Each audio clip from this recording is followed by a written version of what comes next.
હરિઓમ, જય શ્રી કૃષ્ણ. કેમ છો બધા બાળ મિત્રો? મજામાં ને? આપ સર્વેનું સાર્થક વિદ્યા મંદિરમાં હાર્દિક સ્વાગત છે. તો આજે આપણે ધોરણ 2 વિષય ગણિત ગમ્મત અભ્યાસ કરવાના છીએ. તો આપણે અગાઉના વિડીયોની અંદર શું જોયું હતું? દશક અને એકમનો અર્થ જો સમજ્યા હતા ને, પછી આપણે એના ઉદાહરણ પણ લીધા હતા. તો હવે આપણે આગળ ચેપ્ટરમાં સમજીએ. ચેપ્ટરની અંદર શું આપેલું છે આપણને? તો પહેલાં જોવો જોઈએ, આપણને એક ચિત્ર આપેલું છે, એક છોકરી છે.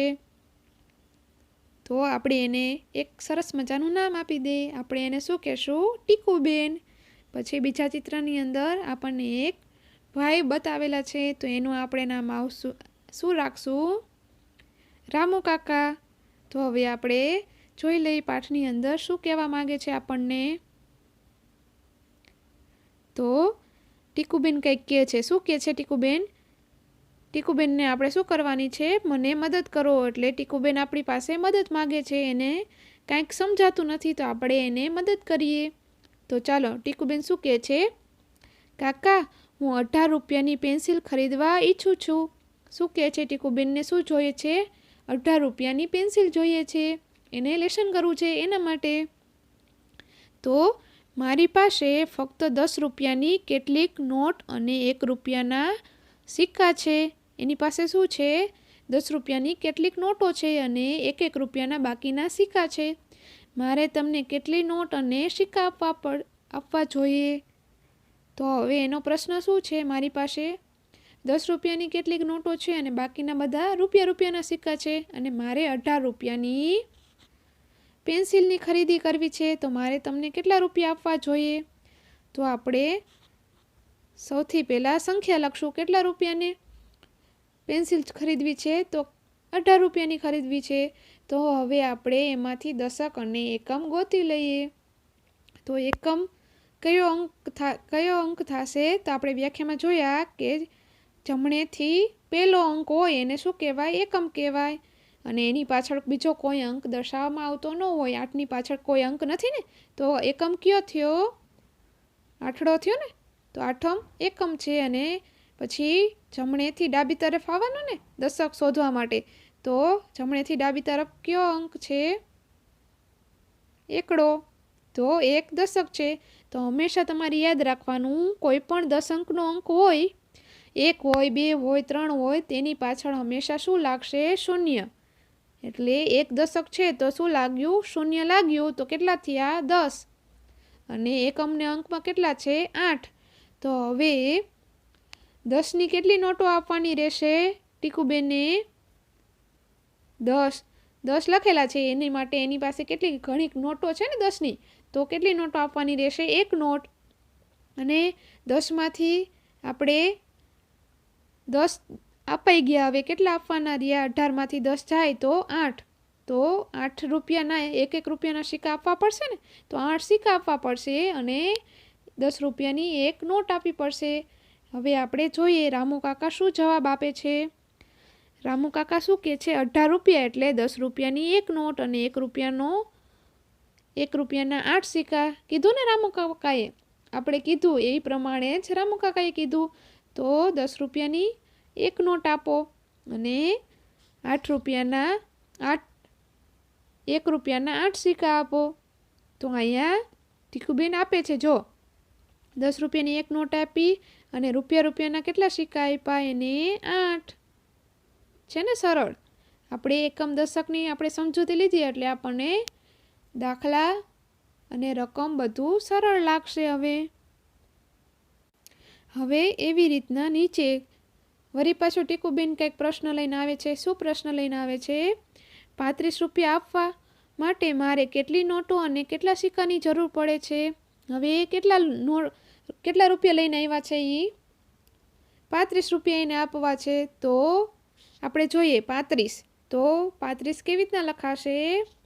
તગડે પાંચડે 35. તો હવે આપણે સૌથી પહેલાં શું શોધવાનું છે? અગાઉ શીખ્યા એમ એકમ દશક. તો એકમનો અંક કોને કહેવાય? જમણેથી પહેલો. એટલે કે 5 5 છે એ શું છે? એકમ છે. અને એકમ પછી કયો અંક શોધવાનો આપણે? દશકનો શોધવાનો ને? સરસ. તો જમણેથી ડાબી બાજુ ચાલવાનું. તો જમણી બાજુમાં પહેલો અંક 5 છે એ એકમ છે અને ત્યાંથી ડાબી બાજુ ચાલો જોઈએ તો કેટલા આવે? 3 આવે ને? તો 3ને શું કહેવાય? દશક કહેવાય ને? તો આપણે અગાઉ કીધું હતું કે 1 હોય, 2 હોય, 3 હોય, 4 ગમે એટલા અંક હોય પણ દશક તરીકે દર્શાવેલા હોય તો તેની પાછળ શું લાગશે? મીંડું લાગે ને? તો 3 છે એ દશક કીધા તો 3ની પાછળ મીંડું લાગે એટલે કેટલા રૂપિયા થયા? 30 રૂપિયા. અને 5 છે એ એકમ છે. 30માં 5 નાખો એટલે 35 રૂપિયા થાય ને? તો હવે આપણે 10 રૂપિયાની અમુક નોટો છે ને ટીકુબેન પાસે, તો એવી 10 રૂપિયાની કેટલી નોટો આપવી પડશે ટીકુબેનને? જોવો જોઈએ. 10માં 10 નાખો જોઈ કેટલા થાય? 10માં 10 નાખીએ એટલે 20 અને 20માં હજી 10 નાખવાના રહેશે. કેટલા દેવાના છે? 30 રૂપિયા દેવાના છે ને? તો નાખો જોઈએ 10 રૂપિયા હજી. તો કેટલા થયા? આ એક 10ની નોટ, આ બીજી 10ની નોટ અને આ ત્રીજી 10ની નોટ. તો કેટલી નોટો દેવી પડશે? 3 નોટો દેવી પડશે ને 10 10ની. અને પાછળ કેટલા વધ્યા? 5 વધ્યા ને? તો 5 રૂપિયા વધ્યા. તો 5 રૂપિયા માટે શું આપવું પડશે ટીકુબેનને? રૂપિયાના સિક્કા આપવા પડશે ને? તો એવા કેટલા સિક્કા આપવા પડશે? 5 સિક્કા આપવા પડશે ને? સરસ, હોશિયાર હો બધા. તો હવે રામુ કાકા કેવી રીતે સમજાવે છે એ આપણે જોઈએ. તું મને 10 રૂપિયાની 3 નોટ અને 1 રૂપિયાના 5 સિક્કા આપ. સમજાવ્યું ને? આપણું જવાબ સાચો પડ્યો. હવે ટીકુબેન શું કહે છે? સારું કાકા. તો અરે મને કહે તો તારે કેટલી પેન્સિલ જોઈએ છે? હવે રામુ કાકા એમ કહે છે, અરે તું મને કહે તો ખરી તારે કેટલી પેન્સિલ જોઈએ છે? હવે ટીકુબેન શું કહે? એક પણ નહીં. મને મારું ગૃહ કાર્ય કરવામાં મદદ કરવા બદલ કાકા તમારો આભાર. જો ટીકુબેન કેવા છે? મસ્તીખોર.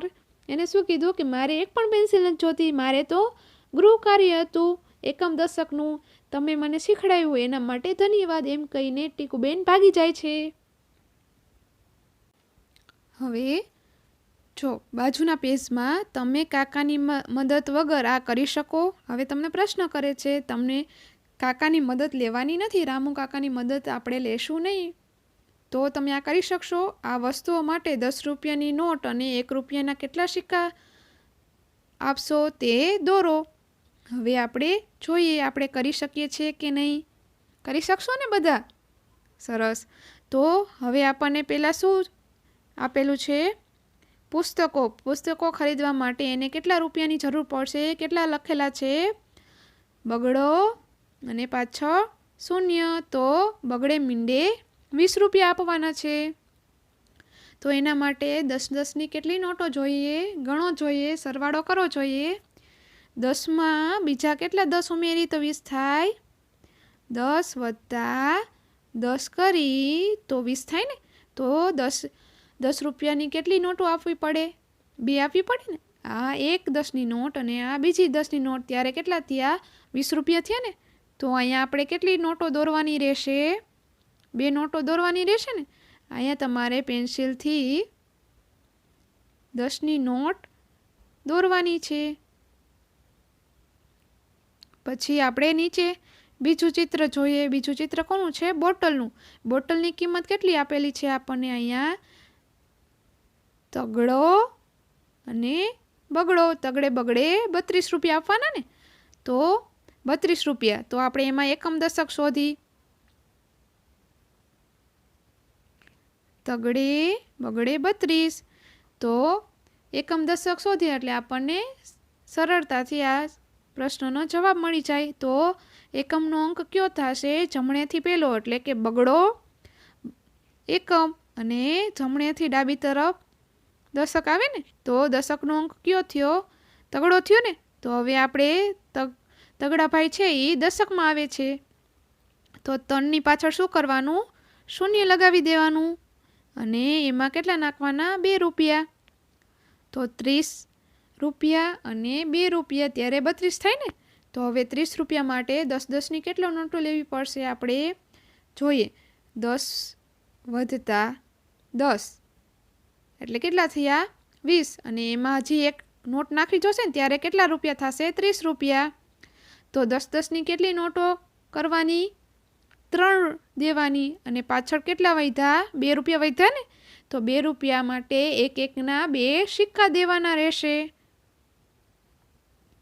તો અહીંયા તમારે ખાલી જગ્યાની અંદર 3 10-10ની નોટ દોરવાની અને 2 1-1 રૂપિયાના સિક્કા દોરવાના છે પેન્સિલથી. પછી હવે નીચે ચિત્ર જોઈએ. કેનું ચિત્ર આપેલું છે આપણને? પેન્સિલનું બોક્સ છે. એ કેટલા રૂપિયાનું છે? 55 રૂપિયાનું. તો એમાં એકમ દશક શોધીએ. 55 છે તો 2 પાંચડા 55. તો એકમનો અંક કયો છે આમાં જોઈએ આપણે. તો જમણેથી પેલો તો કયો અંક છે 5. 5 છે એ એકમ છે. હવે જમણેથી ડાબી તરફ આવો દશક શોધવા માટે. તો જમણેથી ડાબી તરફમાં કયો અંક દર્શાવેલો છે 5. 5 કેવા છે? દશક, અને 5 એકમ છે. તો હવે 5 દશક થયા તો 5ની પાછળ શૂન્ય લાગશે ને. તો આપણે દશક અને એકમને જુદા જુદા દર્શાવીને આગળ સમજીએ. તો 5ની પાછળ શૂન્ય લાગે ત્યારે શું થાય? 5 દશક એટલે કે 50. તો હવે 50 રૂપિયા કરવા હોય તો એના માટે 10-10ની કેટલી નોટો જોશે? 10 વત્તા 10 એટલે 20. 20માં 10 નાખો જોઈએ તો કેટલા થાય? 30. હજી 50 નથી થયા ને, તો હજી 30માં 10 નાખવા પડશે ને. તો નહીં ખા આપણે. તો કેટલા થયા? 40.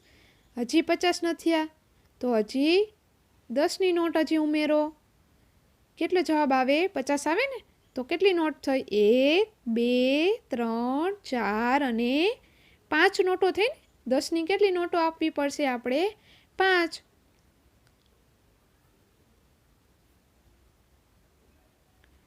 હવે 50. તો આપણને ખબર પડી ગઈ એના માટે કેટલી 10ની નોટો દેવી પડશે? 5 દેવી પડશે ને. હવે પાછલા એકમનો અંક કેટલો વધ્યો? તો 5. તો હવે 1-1 રૂપિયાના સિક્કા આપણે કેટલા આપવા પડશે? 5 આપવા પડશે ને. સરસ. તો હવે આપણે અહીંયા 10-10ની નોટો અને 1 રૂપિયાના સિક્કા દોરી નાખજો તમે પેન્સિલથી. હવે આપણને શું કહે છે? નોટ અને સિક્કા મળીને કેટલા રૂપિયા થાય? આપણને નોટ આપેલી છે. કેટલાની આપેલી છે? 10-10 રૂપિયાની, અને સિક્કા 1-1ના. તો હવે આ બંને ભેગા થઈને કેટલા થાય આપણે કહેવાનું છે. તો પહેલાં કેટલી નોટો આપેલી છે 10-10ની? ગણી. 1 2 અને 3. 10 રૂપિયાની કેટલી નોટ છે? 3 છે. તો 10 વત્તા 10 એટલે 20, અને 20માં હજી એક વખત 10 નાખવો જોઈએ એટલે કેટલો જવાબ આવે? 30 રૂપિયા થયા. હવે આપણને એક ઉદાહરણ તરીકે આપ્યું છે. હવે આપણે જાતે જવાબ આપવાના છે. તો ચાલો આપણે નોટો અને સિક્કા ગણી અને જવાબ આપી. તો હવે બીજા ચિત્રની અંદર 10ની કેટલી નોટો છે? આ 1 અને આ 2. તો 10માં 10 નાખવો જોઈએ. કેટલા થશે? 20 રૂપિયા થયા ને. હવે 20ની અંદર રૂપિયાના કેટલા સિક્કા ઉમેરવાના છે આપણે? 1 2 અને 3. તો 20 રૂપિયા 10-10ની નોટના અને 3 સિક્કા. તો આનો બેનો સરવાળો કરવો જોશે ને. 20 વત્તા 3. તો 20માં 3 ઉમેરો જોઈ. તો શૂન્યમાં 3 ઉમેરો તો કેટલો જવાબ આવે? 3. અને 2ના 2. તો કેટલા રૂપિયા થશે? કુલ 23 થશે ને. તો અહીંયા 23 લખો બધા. કેટલું સરળ છે ભણવાનું એકમ દશકનો અભ્યાસ કર્યા પછી છે ને. તો આમાં એકમ કયો થયો? જમણેથી પહેલો એટલે કે 3 રહ્યો એ કેવો થયો? એકમ. અને 2 રહ્યા જમણેથી ડાબે આવો એટલે શું આવશે? 2. તો 2 શું થયા? દશક. તો 2ની પાછળ શું મૂકવાનું શીખાતા આપણે? દશક હોય તો શૂન્ય મૂકવાનું શીખાતા ને. તો આવ્યા ને 20. હવે આપણે એ પછીનું ચિત્ર જોઈએ. તો આપણને ઘણા બધા રૂપિયાના સિક્કા આપ્યા છે. તો 1 2 3 4 5 6 7 8 9 10. રૂપિયાની કેટલા સિક્કા છે આપણી પાસે? 10. તો આપણી પાસે કુલ રૂપિયા કેટલા થયા? 10 રૂપિયા થયા ને. તો અહીંયા લખી નાખો બધા. હવે બાજુનું ચિત્ર જોઈએ આપણે. 10-10ની કેટલી નોટો આપેલી છે આપણને? 2 છે. તો કેટલા થશે? 10માં 10 નાખો એટલે 20. અને સિક્કા કેટલા આપેલા છે? 1 2 3 4 5 6 ને 7 સિક્કા આપેલા છે. અને 7 સિક્કા કેટલા રૂપિયાના છે? 1 રૂપિયાના છે ને, એટલે કેટલા રૂપિયા થયા? કુલ 7 રૂપિયા થયા ને. તો આ બંનેનો આપણે શું કરશું? સરવાળો કરશું. 20માં આપણે 7 ઉમેરીશું. તો સૌથી પહેલાં સરવાળામાં આપણે કયો અંક લેવાનો થશે? એકમનો અંક લેવાનો થશે ને. તો જમણેથી પહેલો એટલે કે શૂન્યમાં આપણે કેટલા નાખવાના? 7. તો શૂન્યમાં 7 નાખીએ એટલે જવાબ કેટલા આવે? 7 રૂપિયા. 7. અને હવે દશકનો એટલે કે 2. તો 2ની નીચે કાંઈ છે બીજો અંક દેખાતો નથી. તો 2ના 2. તો કુલ કેટલા રૂપિયા થયા? 27. હવે છેલ્લું ચિત્ર. તો 10 રૂપિયાની કેટલી નોટો આપેલી છે? 1 2 3 4. 4 છે એ 10-10 વાળી નોટો છે. તો કુલ કેટલા રૂપિયા થાય? 10ની અંદર 10 નાખો એટલે 20. 20ની હજી 10 નાખવાના એટલે 30. અને ચોથી નોટ નાખો એટલે કેટલા થયા? 40 થયા ને. તો 40 રૂપિયા. અને એની અંદર સિક્કા કેટલા નાખવાના થશે? 1 2 3 4 ને 5. 40 રૂપિયા કેવી રીતના થયા? કે 10-10ની 4 નોટો છે. એને સિક્કા કેટલા આપેલા છે? રૂપિયાના 5. તો હવે આ બેનો સરવાળો કરવાનો. 0માં 5 નાખવાના એટલે કેટલો આવે? 5. અને 4ની નીચે કોઈ સંખ્યા નથી એટલે 4ના 4. એટલે કુલ કેટલા રૂપિયા થયા? 45 રૂપિયા થયા ને. તો અહીં બાજુમાં લખી નાખો 45. હવે એકમનો અંક કયો થયો? જમણેથી પહેલો એટલે કે 5. અને હવે કેટલા જવાનું? જમણેથી ડાબે. તો કયો અંક દર્શાવેલો છે? 4 છે ને. તો 4 છે એ દશક અને 5 એકમ છે ને. સરળ. તો હવે આપણે આગળનો અભ્યાસ નવા વિડીયોની અંદર કરીશું. નવા દાખલા શીખીશું. ત્યાં સુધી બધા પોતાનું ધ્યાન રાખજો. જય શ્રી કૃષ્ણ બધાને.